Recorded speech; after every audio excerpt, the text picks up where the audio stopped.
안녕하세요. 승리하는 가족 여러분. 오늘은 창세기 35장 16절에서 29절까지의 말씀입니다. 창세기 파트 2의 66번째 강좌로 성도는 주위에서 일어나는 사건을 잘 대처하자라는 제목의 말씀입니다. 승리하는 삶의 말씀 중심 예배 중심의 성경 전문 교사를 양성하기 위해서 만들어진 성경 공부 교재입니다. 승리하는 삶은 2017년 8월 창세기 27장에서 36장까지의 말씀을 함께 묵상하고 있습니다. 승리한 삶은 발행이신 박효일 목사님의 구속사로 조망한 성경 연속 강해집을 통해서 편집이 되었습니다. 강해집은 신약이 완간된 이후에 구약의 완간을 위해서 계속 진행하고 있습니다.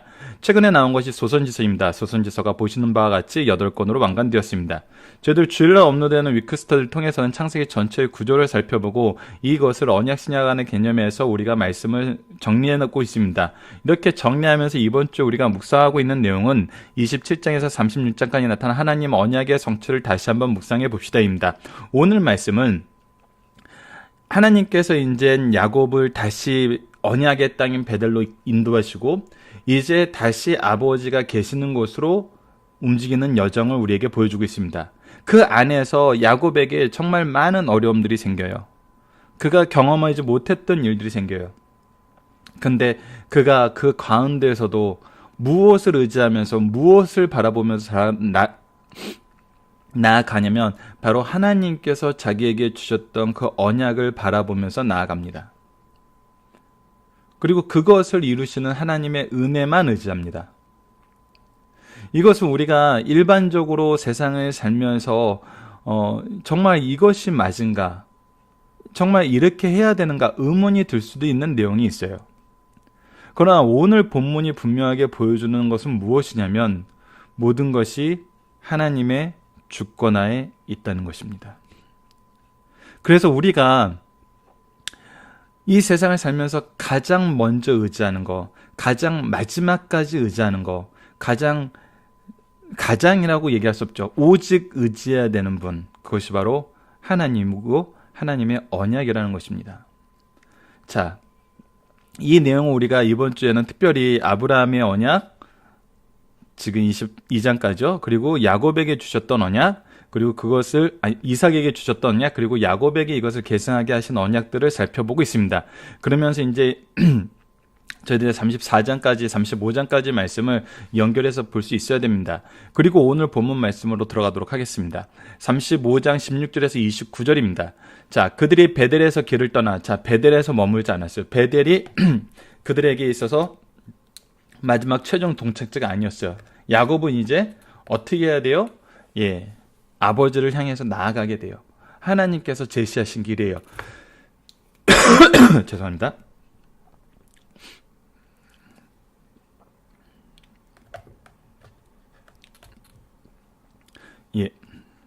본문 말씀을 보도록 하겠습니다. 그들이 베델에서 길을 떠나 에브라스에 이르기까지 얼마간 거리를 둔 곳에 라헬이 해산하게 되어 심히 고생하며, 자, 지금 어떤 일이 있냐면 이제 베델에서 길을 떠나서 아버지가 계시는 헤브론 지방까지 이제 옮기고 있습니다. 그런데 에브라스에 이르기까지 얼마간 거리를 둔 곳에서 라헬이 해산하게 되어 심히 고생하게 돼요. 지금 굉장히 많은 가족들과 재물들이 함께 움직이기 때문에 그렇게 쉽게 움직여지지 않는 것을 보게 됩니다. 그러면서도 라헬이 굉장히 지금 해산 때가 가까워서 안 좋은 상태예요. 그래서 그가 난산할 쯤에 산파가 그에게 이르되 두려워하지 말라, 지금 내가 또 득남하리라 하며 그에게 아들이 있을 것을 보면서 그것으로 위로를 하는데 결국은 어떻게 되냐면 그가 죽게 돼요. 그의 혼이 떠나갈 때 아들의 이름을 베논이라 불렀으나, 그래서 라헬이 지금 마지막에 베냐민을 낳을 때 뭐라고 얘기했냐면 이 아들의 이름을 그가 숨을 거두기 전에 베논이라고 불렀어요. 자, 베논이라는 것은 무슨 뜻이냐면 내가 정말 고통 중에 낳았다, 고통 속의 아들이라는 뜻이에요. 근데 아버지는, 야곱은 이 아들의 이름을 베냐민이라 불렀어요. 베냐민은 기민한 영리함, 그래서 오른손의 아들, 이런 뜻이 있어요. 그러니까 이 아들이 정말 능력 있고 축복받은 아들이라고 이름을 지어준 거예요. 이것은 우리가 여러 가지 면에서 이 베냐민 민족에 대해서 우리가 보고 있는, 일반적으로 가장 잘 알고 있는 두 가지 사실을 통해서도 우리가 느낄 수 있죠. 베냐민 족속 하면 바로 이스라엘의 초대 왕인 사울을 배출한 지파예요. 그리고 이스라엘이 분리될 때 남유다에 소속되어 있는 유일한 지파였어요. 그리고 우리가 바울에 대해서도 얘기할 때 바로 이 베냐민 지파라는 걸 강조하는 걸 볼 수 있죠. 그것이 무엇이냐면 바로 이 언약의 신실성을 가장 잘 이어가는 그런 지파라는 뜻이에요. 바로 그 베냐민이 태어났던 겁니다. 그리고 그의 아버지는 자기 아내인 라헬이 고통 속에 난 아들이라는 이 이름보다 하나님께서 이 아들에게 주신 그 축복의 의미를 살려서 베냐민이라는 이름을 지어준 것으로 볼 수 있죠. 그래서 그곳에서 바로 라헬이 죽습니다. 여러분들 야곱의 일생을 보면 이 라헬이 얼마나 그를 사랑하고 그를 아꼈으며 그와 함께 했는지를 우리가 볼 수 있어요. 그런데 그가 정말 어떻게 보면 야곱의 인생에서 라헬의 죽음만큼 더 충격적이고 더 힘든 일은 없을 거예요. 근데 이 말씀에서 기록되는 내용을 보십시오. 라헬이 죽음에 에브라 곧 베들레헴 길에 장사되었고 야곱이 라헬의 묘에 비를 세웠더니 지금까지 라헬의 묘비라 일컬더라. 그리고 나서 뭐라 합니다? 이스라엘이 다시 길을 떠나 에델 망대를 지나 장막을 쳤더라. 이스라엘은 지금 야곱은 이곳에서 멈추지 않고 그곳에서 애통하지 않고 계속 자기의 길을 갑니다. 누구를 향해서? 자기 아버지가 계시는 그곳을 향하여. 하나님께서 언약으로 지도해 주시고 인도해 주신 그 길을 따라서, 이 모든 것을 계승할 길을 따라서. 어떻게 보면은 창세기 34장의 모습과 극명하게 차이를 나타내는 모습이 바로 여기에 있어요. 자신의 생각대로, 자신의 의지대로 세겜 지역에서 머물 때는 그가 나아갈 길을 알지 못했어요. 그가 해야 될 일을 알지 못했어요. 그가 원치 않았던 사건들이 그의 삶을 침범했어요. 그리고 그는 정말 이 두려움과 안정이 없음 속에서 결국은 무너지게 되었어요. 그런데 하나님께서 그런 야곱을 이끌어서 보호하시고 인도하셔서 돌아가게 하시고 있어요. 이것은 우리가 언약신학적인 측면에서 볼 때는 단순히 세겜 땅에 들어왔던 것으로 그가 가나안에 왔다라고 안심하며 그곳에서 정착하여서 그곳에서 자기의 삶을 유지하고 자기의 삶을 이루려고 했던 그 야곱을 하나님께서 이끄셔서 무엇을 바라보게 하시는 거예요? 바로 그가 계승해야 될 유업을 바라보게 하신 거거든요. 여러분도 우리가 땅의 의미, 자녀의 의미가 실질적으로 가나안 땅의 점령, 자손들의 많아짐에서 끝나지 않음을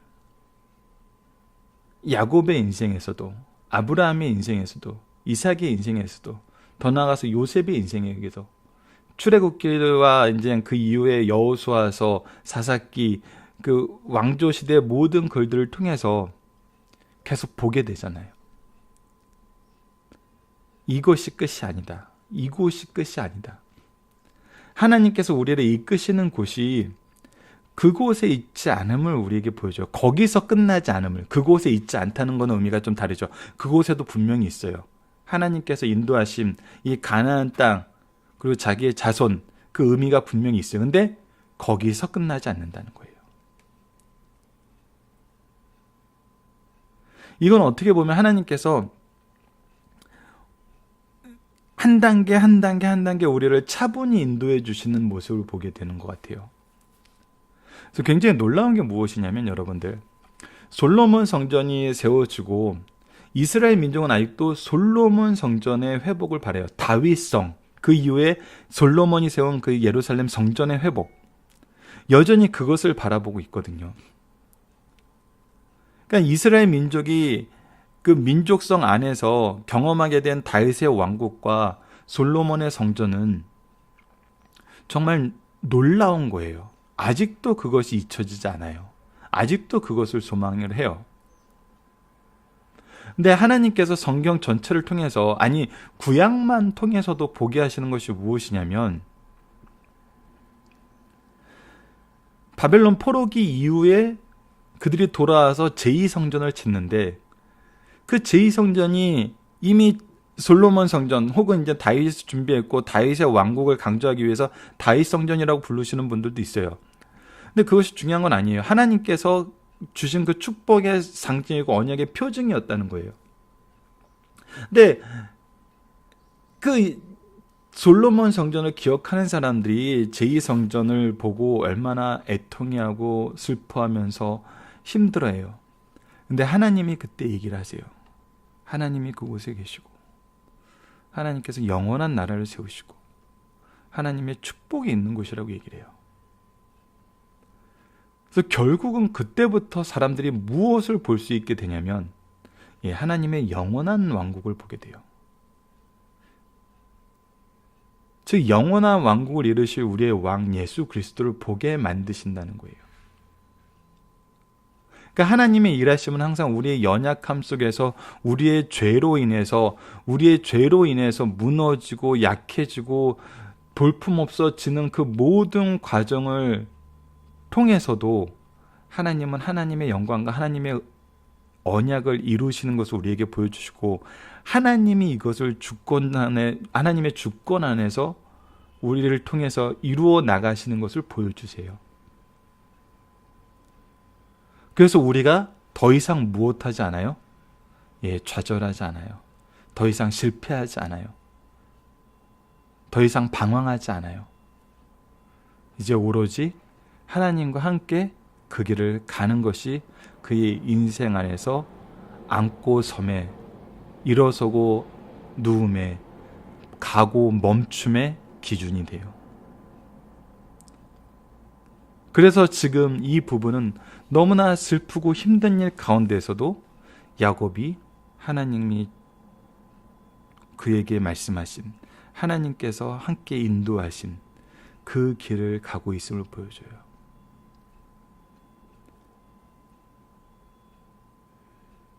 결국 우리의 삶의 모습이 어떨 때 방황하지 않고 어떨 때 평안하며 어떨 때 승리하게 되는지를 분명히 보여주고 있어요. 자, 라헬의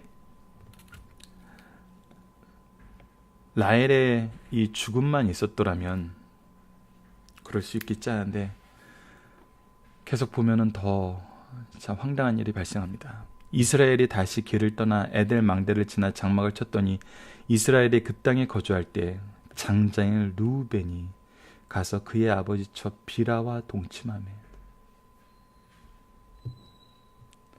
비라는 우리 한국적인 표현으로는 작은 어머니라고도 표현하기도 하죠. 이렇게 일부 다처제의 상황에서 바로 라헬의 첩이었던 이 비라와 동침하게 됩니다. 그리고 그거에 대해서 너무나 심플하게 이스라엘이 이를 들었더라고 끝내요. 끝내고 성경은 놀랍게도 무엇을 소개하냐면 야곱의 아들이 열둘이라 얘기하면서 잘 보십시오. 레아 아들들은 야곱의 장자 르우벤과, 바로 이 르우벤이 지금 이 죄를 지었죠. 그 다음은 시므온과 레이와 유다와 이사갈과 스불론이요. 라헬의 아들은 요셉과 베냐민이며 라헬의 여종 비라의 아들은 단과 납달리요. 레아의 여종 실바의 아들들은 갓과 아셀이니 이들은 야곱의 아들들이요 밧단 아람에서 그가 낳은 자더라. 자, 이 얘기는 무엇이냐면, 이 모든 것 가운데에서도 이스라엘을 구성하는 12지파를 하나님께서 허락해 주셨다는 거예요. 그리고 이들을 통해서 하나님이 역사하시겠다는 거예요. 결국 하나님의 역사가 인간의 죄나 인간의 어리석음이나 인간의 실패와 인간의 두려움 안에서 어떻게 된다는 거예요? 여전히 성취된다는 거예요.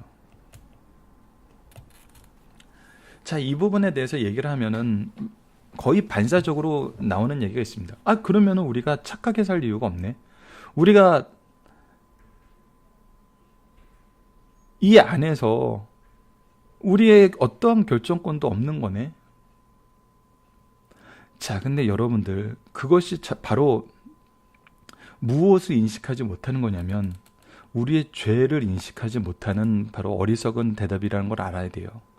자, 지금 우리가 죄를 짓고 어리석은 가운데 있고 실패를 하고 두려움 가운데 있는 모습은 바로 어떤 모습이에요?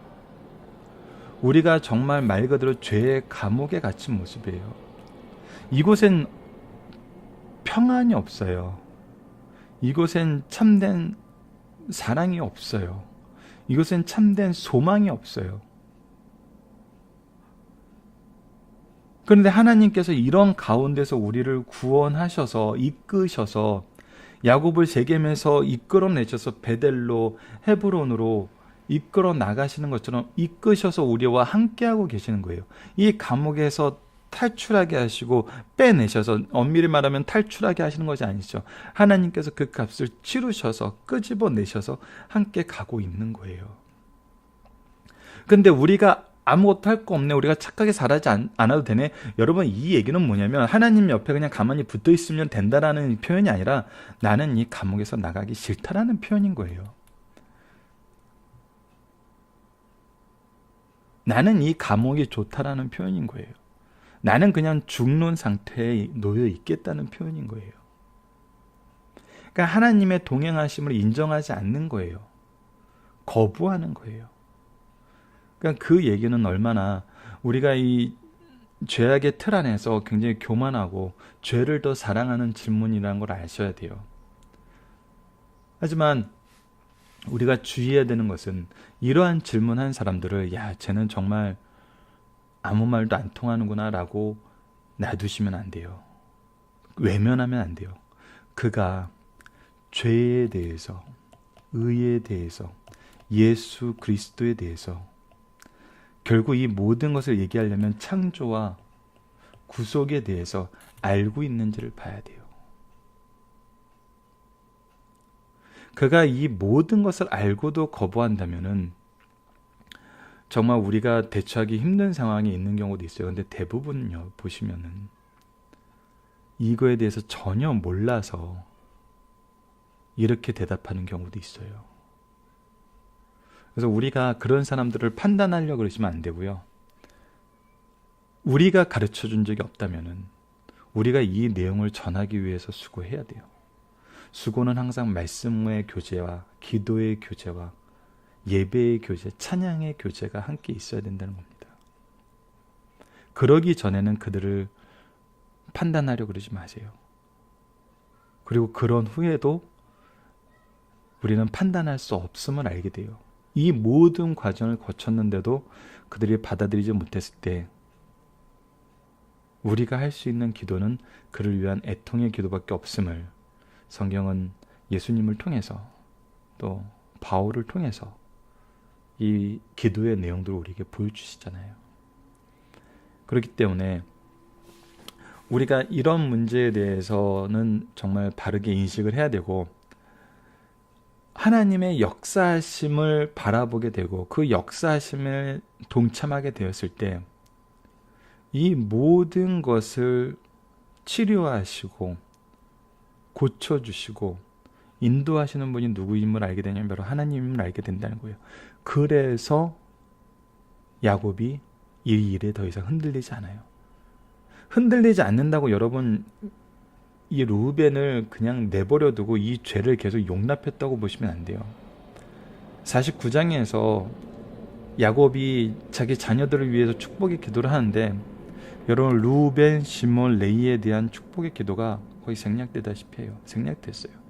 그리고 오히려 죄를 지적해요. 루벤은 아버지의 침상을 더럽혔고 시몬과 레이는 바로 이 학살을 자행했어요.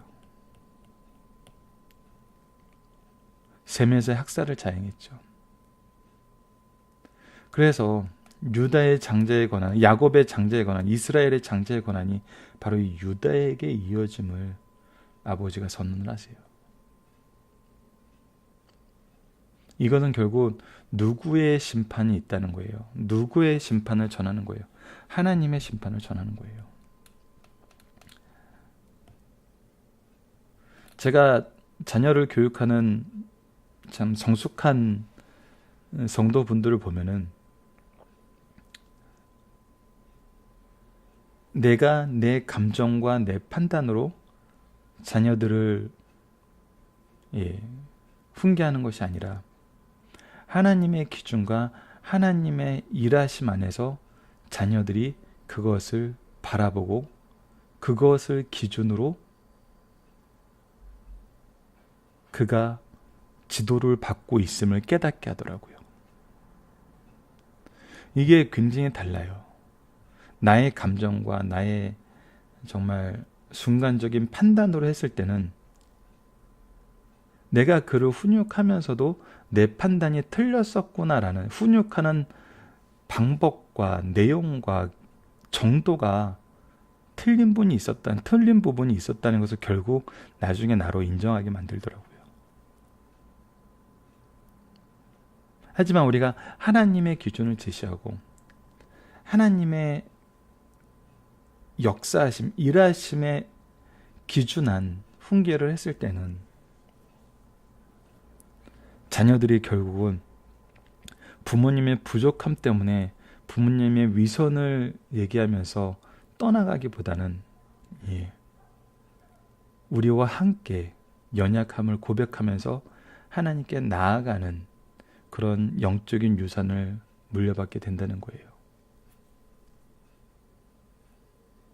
이것을 실천하는데 가장 도드라진 방법이 두 개였어요.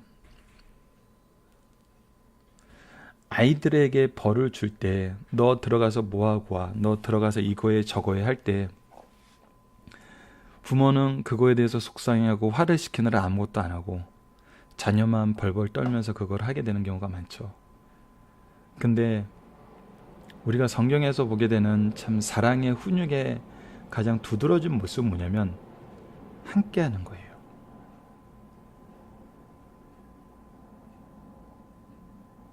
함께 하는 거. 내가 그에게 벌을 준다고 얘기해 놓고 그것을 함께 해요. 반성문 써와 할 때도 반성문 써올 때까지 막 화내면서 막 시간을 죽이고 있는 것이 아니라 하나하나 같이 조목조목 파가면서 내가 분 때문에 화 때문에 얘기를 했기 때문에 그가 제대로 이해하지 못하고 깨닫지 못했는데도 부모님이 무서워서 그냥 네 했던 것이 있는 거 없는 것도 봐야 되고요. 그리고 그 모든 거 하나하나를 우리가 하나님의 기준으로 볼 수 있도록 인도하기 위해서도 같이 해야 돼요. 결국은 벌을 줄 때 누가 더 수고해야 되냐면 자녀보다 부모가, 제자보다 스승이 더 수고해야 되는 것이 올바른 방법이라는 거예요.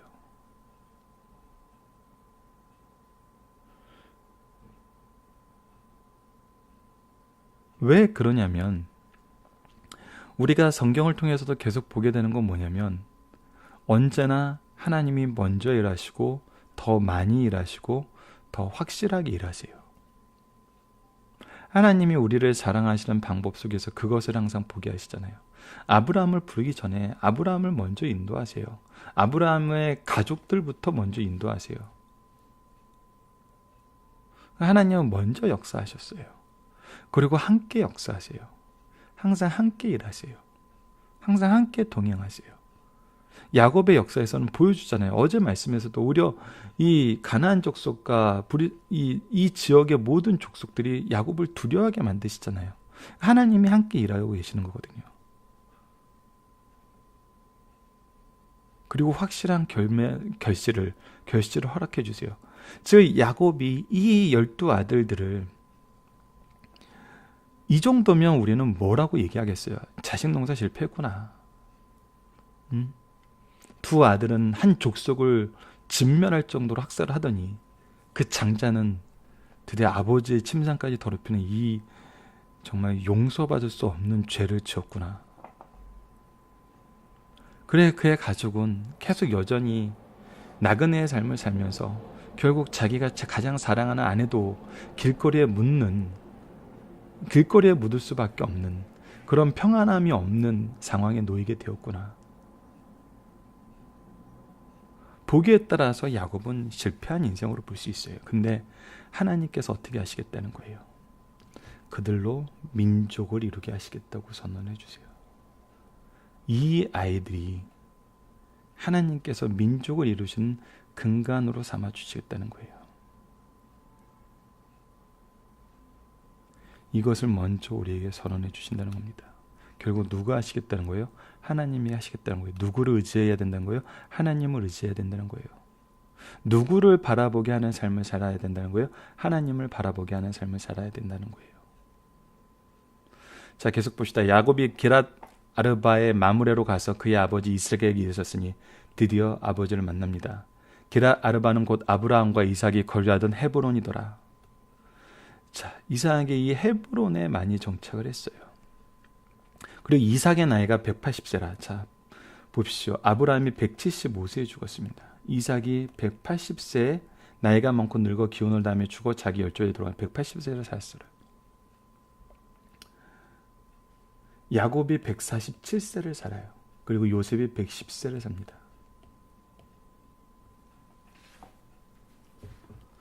우리가 성경에 기록되어 있는 내용은 아마가 아니라 지금 창세기 내용이니까 이 이삭이 가장 내용이 작죠. 근데 그의 일생을 보면은 하나님이 가장 장수하게 하는 축복을 허락하여 주셨어요.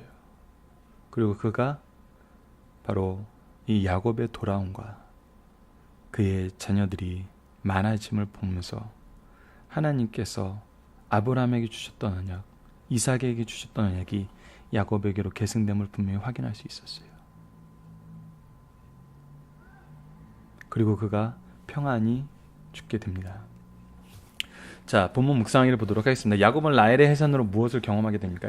그가 가장 사랑하는 아내를 잃는 것을 경험하게 돼요. 이것은 굉장히 슬픈 일이에요. 그래서 라헬이 죽기 전에 그의 아들의 이름을 베논이라고 했는데, 그는 이 슬픔 중에 얻은 아들이라는 이 슬픔의 의미보다는 하나님이 주셨던 언약의 이름으로 자기의 막내 아들의 이름을 붙이죠. 즉 이것이 바로 무엇을 뜻하는 거냐면, 그가 하나님의 계획을 보고 하나님의 언약을 의지하는 삶으로 그가 이 슬픔을 이겨내고 하나님과 함께하는 삶을 살게 되었다는 것을 우리가 볼 수 있게 되잖아요. 야곱은 루벤이 어떠한 잘못을 하는 것을 듣게 되나요? 그의 아버지의 침상을 더럽히는 이런 일이 생김을 보게 됩니다. 야곱은 헤브론에서 누구를 만나고 그는 어떻게 되나요? 그곳에서 아버지 이삭을 만나고 그가 이제 죽게 되는 것을 보게 됩니다. 자, 중심사상 하나씩 보도록 하겠습니다. 은혜가 충만한 성도의 삶 속에서 기쁜 일과 슬픈 일은 상존한다. 말씀에 따라 잘 대처해야 된다는 것입니다. 야곱은 베델에서 큰 은혜를 받고 자기 생의 마지막 목적지인 아버지 집으로 가는 여정에서 아내의 죽음, 막내 아들을 얻은 기쁨, 가족 간의 근친상간 등 여러 가지 사건을 겪었어요. 그러나 야곱은 크게 요동하지 않고 조용히 그 사건을 받아들였어요. 그리고 사건 속에서 주시는 하나님의 뜻을 발견하고 아버지의 집까지 잘 도착했어요. 우리의 가는 길에 희로애락이 늘 상존해요. 성도답게 말씀과 경건한 스승 부모들은 인도하심을 따라 모든 것을 지혜롭게 처리해야 돼요. 이것이 하나님의 일을 향해 가는데 멈춰야 될 조건이 아니에요. 하나님의 뜻이 자녀들에게 계승되어야 하는데 실패의 요소가 아니에요. 실패나 성공이나 멈추나 가나 이 모든 것은 누구의 주권하에 있냐면 하나님의 주권하에, 하나님의 섭리하에 있어요. 하나님의 섭리 안에 있다고 해서 여러분 죄가 짓는 것이 하나님의 섭리라고 생각하시면 안 돼요. 하나님은 이 죄도 이기시고 죄가 하나님을 이길 수 없다는 것을 항상 보여주신다는 거예요. 이것을 우리가 성경을 통해서 확인하는 거거든요. 근데 죄악의 기준으로 하나님을 제거하고 우리가 하나님을 어떻게 할 수 있다고 하나님의 능력을 우리의 수준으로 낮추고 우리가 이 문제를 보게 되면 뭐를 보게 돼요? 예, 오히려 하나님이 이 죄를 조장하고 이 죄를 용인하는 것으로 확인하잖아요. 근데 이거는 잘못된 시각이면 우리가 분명히 알게 됩니다. 하나님이 이 모든 것을 이기신다는 거예요. 우리로 그래서 그 승리에 동참하게 하신다는 거예요. 그것이 우리가 승리하는 삶을 살 수 있는 능력이라는 거예요. 바로 하나님의 능력이고 하나님의 언약이 있다는 거죠. 자, 두 번째, 하나님께서 야곱의 12아들로 하여금 이스라엘 12지파를 세우시는 것을 볼 수 있어요. 막내 아들 베냐민의 출생으로 야곱의 아들은 총 12명이 되었습니다. 야곱은 하나님께로서 은혜를 주신 12명의 아들들과 함께 아버지 이삭에게 갑니다. 에서가 아버지를 떠나 세일로 간 지 오래예요. 아버지 이삭은 30년 전에 시력을 잃고 사랑하는 아내 사라도 세상을 떠났어요. 그 후 야곱은 12손자를 데리고 아버지에게 가서 12년을 함께 살았어요. 그곳에서 12년을 함께 살면서 아버지를 통해서 또 이 언약에 계승하는 일을 받게 됩니다. 자, 우리가 이삭의 내용을 볼 때도 거의 17년 가까이 아브라함이 바로 이 야곱과 에서를 같이 봤음을 우리가 보게 돼요. 그러니까 이 신앙의 계승을 보면은 이 3대 신앙이 왜 중요한지가 이 창세기 말씀에서 나타납니다. 항상 할아버지의 기도와 할아버지의 증언, 그것이 아버지에게, 그것이 또 우리에게 어떻게 이어지는 항상 이 증언의 과정을 우리에게 겪게 하세요. 참 이것이 놀랍다는 거예요. 저도 가끔 그런 일이 있어요. 동일한 사건에 대해서 저희 아버지와 제가 생각하고 해석하고 바라보는 관점이 좀 다른 게 있어요. 그랬을 때 그 사건에 대해서 저희 자녀가, 저희 아이가 할아버지에게도 그 얘기를 듣고 아버지에게도 그 얘기를 들으면 하나님의 은혜와 풍성함의 경험을 더욱더 심도 깊게, 더욱더 포괄적으로 이해할 수 있는 시각이 생겨요. 그러니까 한 아이에게 어머니, 아버지, 양가의 할아버지, 할머니 4분, 총 6명의 신앙의 스승이 있는 것과 때로는 한 사람도 없고 때로는 한두 사람밖에 없는데 그분들도 전하기 굉장히 어려운 환경에 있는 것과 이런 환경은 정말 완전히 다른 환경입니다.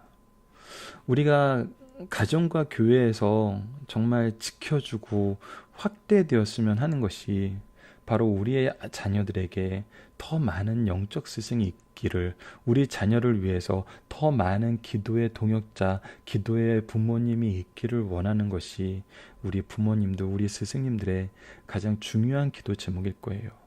그러니까 우리가 가정과 교회가 바로 이러한 곳이 되어야 됩니다. 가정과 교회는 바로 이러한 곳이 되어야 돼요. 우리가 꿈꿔야 되는 것은 우리 아이를 위해서 기도해주고 말씀을 가르쳐주는 선생님들이 더 많아지기를 기도하는, 그리고 그것을 이루는 그런 가문, 그런 교회가 정말 명문과 명문교회가 될 수 있는 것입니다. 하나님께서는 야곱의 12아들이 이스라엘 12지파로 세우시고 이스라엘을 신정국가로 세우십니다. 결국은 이 3대가 지나자 하나님께서 이 결실을 보게 하시잖아요. 자, 마지막 3번입니다. 하나님은 백성들은 자신의 사명을 다한 후 후계자에게 바르게 사명을 계승할 수 있어야 합니다. 이삭은 180년을 살면서 평화의 사람으로 다른 이와 분쟁 없이 주신 사명을 잘 감당했어요. 그는 180년 동안 약속의 땅을 한 번도 떠난 적이 없어요. 이삭은 그 후 400년간 타향살이하는 후손들에게 가나안 땅이 자신들의 고향임을 분명하게 확신시켜 주었어요. 아브라함, 이삭, 야곱으로 이어지는 구속사의 이삭은 가문에 주신 사명을 아버지 아브라함부터 잘 이어받아 아들 야곱에게 잘 넘겨준 모범된 족장이었어요. 오늘의 성도들도 스승이나 부모에게 상속자, 수제자로서 믿음의 유업을 잘 받아 유지, 발전시키다가 자녀와 제자에게 바르게 인계할 수 있는 은총을 받기를 소원하자. 자, 그래서 우리가 하나님의 구속사의 역사를 항상 보면은 하나님께서 우리를 선택하세요. 하나님의 주권적인 은혜로 선택하세요. 그리고 우리와 동행하세요. 동행하실 때 하나님의 능력을 허락하세요. 그리고 이것을 어떻게 하세요? 계승하게 하세요. 이것이 가장 중요합니다.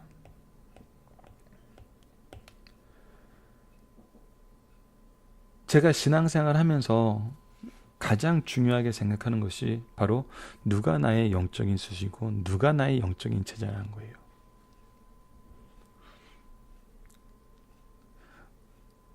교육자님들에게 제가 부탁드리고 싶은 것은, 내가 설교하면은 내가 내 설교를 듣는 모든 사람이 나의 제자라고 생각하지 마세요. 우리가 예수님을 봐도 그 내용이 나오잖아요. 예수님에게는 12명의 정말 집중적으로 가르치는 제자가 있었고, 그리고 그의 삶의 증언을 할 수 있는 함께 모여서 다니던 72명의 제자들도 70인의 제자들도 있었어요. 그 마가 다락방에 모인 사람들을 보면 더 많은 사람들이 예수님의 제자로서 양육받았음을 볼 수 있었어요. 때로는 예수님의 설교를 듣기 위해 5천여 명이나 되는 사람들이 모이기도 했었어요. 그러나 그것은 분명히 구분이 돼요. 굉장히 제가 교육자 생활을 하면서 안타까워졌던 것은 무엇이냐면, 각 반을 선생님들에게 맡기고 나니까 정말 난 제자가 없어지는 거예요.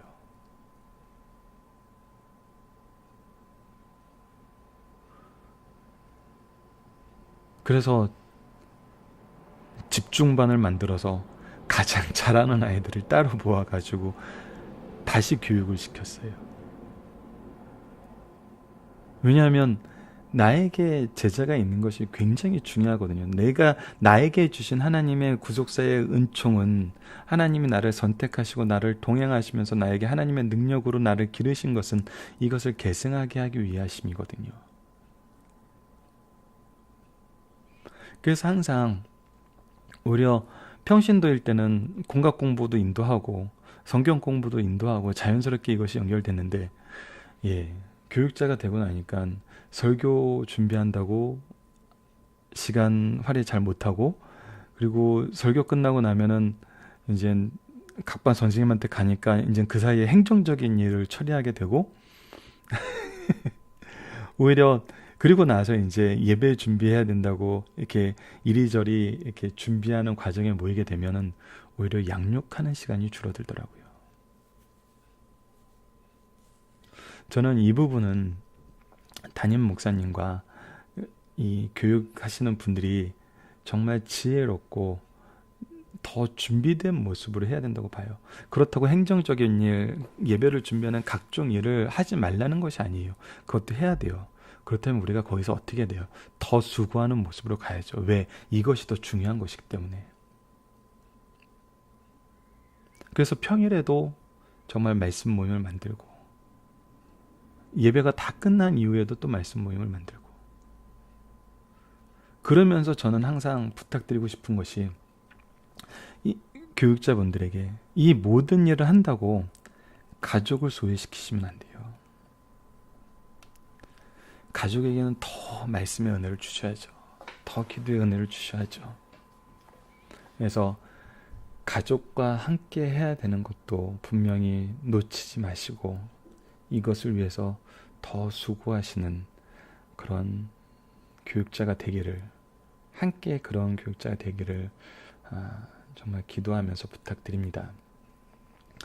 자, 우리도 이것은 교육자뿐만 아니라 부모님들도 마찬가지고요. 교회에서 열심히 수고하시는 분들, 여러분들의 수고의 끝이 교회에서 열심히 무엇인가를 해서 교회에서 모든 에너지를 다 소진하고 그걸로 끝이라고 생각하지 마시고, 가장 좋은 것은 내가 가장 사랑하는 나의 남편에게, 나의 아내에게, 나의 자녀에게, 나의 부모님에게 줘야 된다는 생각을 하시면은, 하나님이 이미 그것을 하실 수 있는 능력과 정말 환경을 조성하고 계심을 우리가 경험하게 됩니다.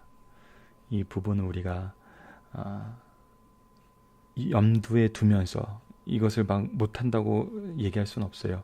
왜냐하면 우리도 연약한 가운데 있고, 우리의 연약함을 고백하는 것이 가장 먼저 된 일이어야 되기 때문에 우리의 연약함을 함께 고백하고, 그리고 이 일이 하나님이 기뻐하시는 일이니까 이거는 분명히 하나님이 기뻐하시는 일이에요. 내 가족에게 더 좋은 것을 먹이는 것은 하나님이 기뻐하시는 일이에요. 그들에게 먹이기 위해서 나를 선택하시고 나에게 채우심을 주신 거거든요. 가장 1차적으로는.